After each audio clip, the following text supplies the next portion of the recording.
Hello everybody, welcome back to SkillWeb. In this tutorial, I will show you how to make a dotted line in Illustrator. So let's have a look now.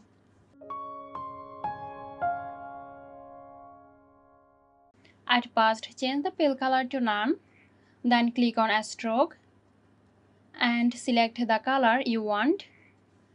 Change the stroke weight to 10 or 20.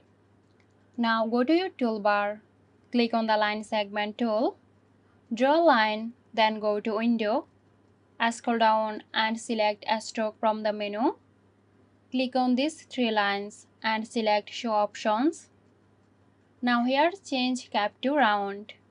Check the box next to dashed line. Here in the dash section put the value to 0 and in the gap section put the value to 28. Here is dotted line. If you want to change the space, then highlight them and press the arrow key on your keyboard. So that's it. If you found this tutorial helpful, give us a thumbs up and subscribe to our channel for more interesting videos. This video is sponsored by Zerosoft. Zerosoft offers graphic design, UI UX design, digital marketing and web development.